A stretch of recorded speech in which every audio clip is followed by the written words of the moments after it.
We Are the Dead, Part 1, Chapter 6. Regulus was extremely good at many things. Chess, singing, lying, etc. Saying no was not one of those things, mostly thanks to his lovely childhood. Despite this, Regulus Black had been saying no to his older brother all week. Sirius had gotten Regulus's number, most likely from that traitor Remus. He had texted Regulus at least 50 times, called him every morning and evening, and even slipped a couple notes under his door. Regulus didn't read them. He didn't pick up. He never answered, never responded. Pandora, Evan, and Barty fully supported him in this. Barty even suggested a few plans to get Sirius to stop, most of which involved killing him. Barty called this the most obvious, logical, and easy solution. The Rosier Killjoy duo shot these ideas down, claiming they would get caught and ruin their future prospects, and Sirius was not worth that. Barty argued he had no future prospects anyway, so it was fine. Evan disagreed. Regulus supposed it would be fine either way. Sirius dead, Sirius alive, he was without a brother. Live or die, he would never speak to him again. Sirius chose to leave before. Now it was Regulus's turn. His phone pinged, and Regulus prepared himself to delete yet another text without reading it, cursing Pandora for reminding him that he couldn't block the bastard without his parents finding out everything. The text wasn't from Sirius. Remus John Lupin, editor, E212. I'm going to call you and you are going to pick up. Regulus almost snorted at that. Fat chance. I don't think I will. I'm not going to talk to him. It took less than a second for Remus to reply. You won't have to. He doesn't even know I'm calling you. Just pick up your fucking phone and stay silent. Regulus's screen lit up, and Remus's contact filled it, along with a prompt asking Regulus to accept or decline the call. Regulus was never very good at saying no. The noise from the other end was muffled, and Regulus realized with a flash that he was on speakerphone. That dickhead Remus had lied to him. Regulus was about to hang up when TDH's shouting crackled across the line, and Regulus got curious. TDH shouting was something unexpected, and Regulus liked knowing what to expect. Transcript of call from Remus John Lupin, editor E212, at 11:17, 8th of November. Sirius, if you've got something to say, just say it. Obviously you want to get something across. Just do it.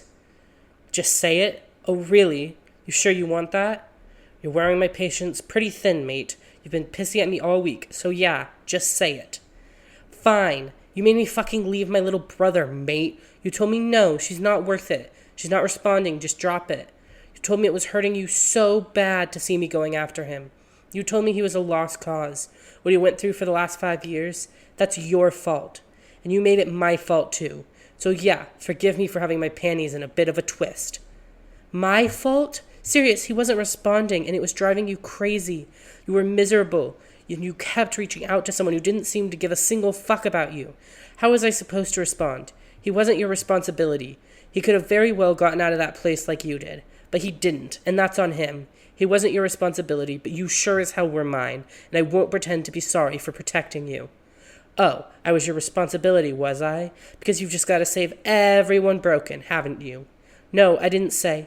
No, go on. Tell me how you had to save the poor little mistreated rich boy, just like you saved the sick scholarship kid and the ones others bullied for being poor. Just how you saved that quiet little boy, the one bullied for his anxiety, for eating too much. You know you want to, so tell me. Tell me how you gathered the kicked puppies around you, surrounded yourself with them, and saved them so you could feel useful and whole. Collected them like fucking merit badges, signs you were just too good.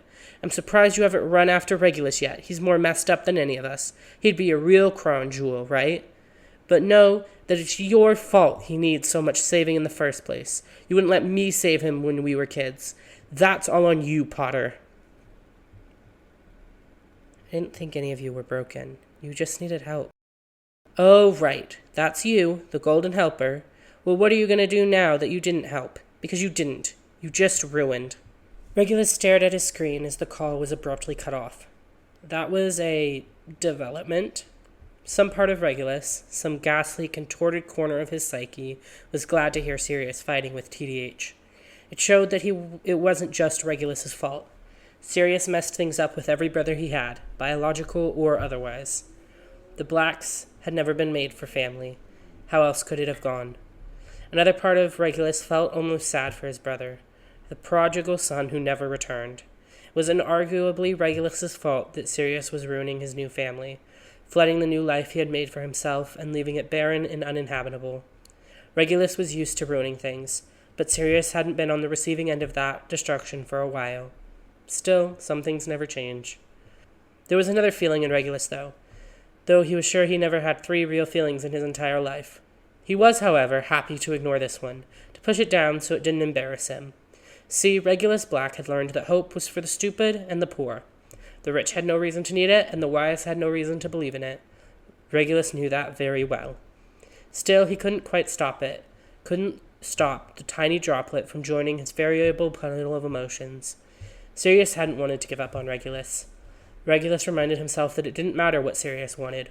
It only mattered what he had done, and what he'd done is leave. What he'd done was betray. The ends justify the means, and Sirius had ended things. The way he felt didn't matter. What's done was done. The Black brothers were done.